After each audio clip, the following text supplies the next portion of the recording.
Bon, on va parler de péréquation, mais ne changez pas de poste parce que ça veut dire 1 milliard de plus pour le Manitoba. Bienvenue au Vidéojournal.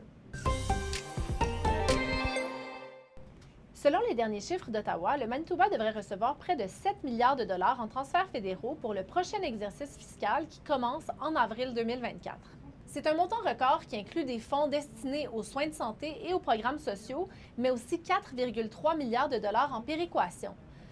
Ça, c'est une augmentation de 24 par rapport à cette année, et c'est la plus importante augmentation en plus de 10 ans. C'est une très bonne nouvelle pour la province qui prévoit un déficit de 1,6 milliard de dollars pour cette année. Le service de police de Winnipeg a arrêté 2 suspects et recherche encore 3 fugitifs dans une affaire de séquestration et de tentative de meurtre. Il s'agit de Romeo Chris Miles, 27 ans, Evelyn Marie McKay, 40 ans, et Joey Michael Audi, 35 ans. Une femme de 27 ans a été séquestrée et a subi des blessures graves après avoir été amenée de force dans le bâtiment du 24 rue Carleton à Winnipeg.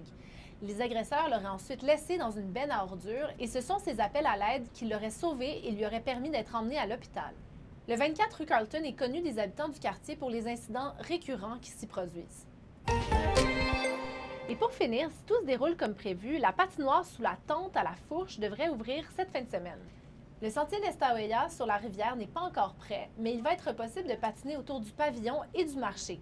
La fourche est illuminée de 1000 lumières de Noël cette année et c'est William King de Lights Unlimited qui signe la conception de l'éclairage. Il dit avoir été inspiré par le livre Le Lorax de Dr. Seuss. C'était votre vidéojournal pour aujourd'hui. Pour recevoir un résumé de l'actualité manitobaine chaque matin, du lundi au vendredi, dans votre boîte courriel, abonnez-vous à l'infolettre d'ici Manitoba.